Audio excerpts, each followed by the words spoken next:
First of all, I just want to say thank you for 10K. They were right. Post what is important to you, and Alhamdulillah, that's where I am now.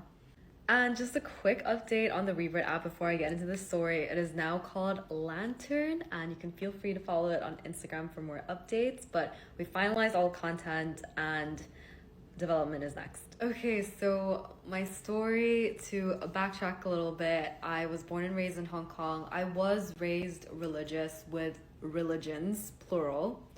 My mom's side of the family is Christian, my dad's side of the family is Buddhist. So I grew up going to Bible school and temple school, love the stories of both. My parents, on the other hand, they would identify as atheist, but I don't know if this is a very specific Hong Kong Chinese family experience, but it's very much that they would follow some practices, which is like going to the temple on Buddha's birthday, going to the temple at the end of the year and in the beginning of the year.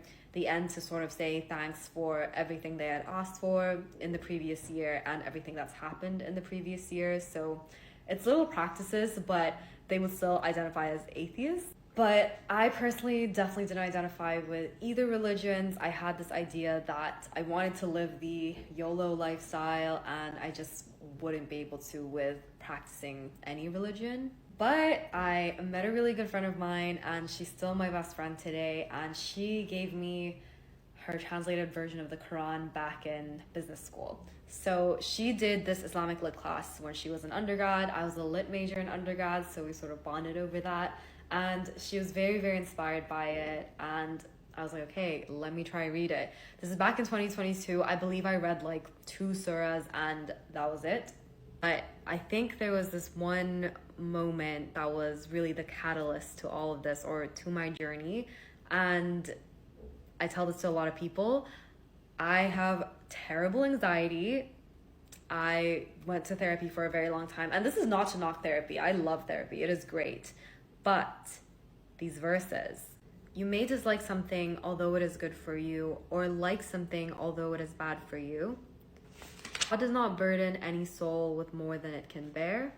These two gave me a lot of comfort, but going back to me wanting to live that YOLO life, I hope I don't sound millennial saying this, I am Gen Z, I promise. But you know what I mean. I had that idea that it's like, okay, if I follow religion, it's that I reap the benefits after. But no, listen. This is in the 10th surah. For those who believe and are conscious of God, for them there's good news in this life and the hereafter. So it is not that be good and reap the benefits after. It is be good and be conscious of God. Enjoy it now and enjoy it later. And it is also just knowing that, and I think I talked about this in my last video, but I have this tendency of like, I need to control my outcome. I have like, if I put this much input in, my outcome has to be this, like it has to be. And if it's not, I'm destroyed.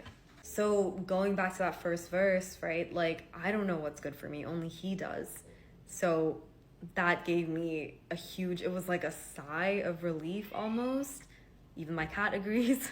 So that is my story. I know people are also gonna ask about like a Revert anniversary / birthday. I don't think I have one because I honestly just started reading out of curiosity, praying out of curiosity, and you do the Shahada when you pray. So in my mind, I am Muslim, I've reverted. So I feel like it is personally my relationship with God. But yeah, let me know if there are any more questions about me or the app. I'm more than happy to answer. And I'm so grateful I got to meet and talk to so many of you in this past week. And thank you again for all your support.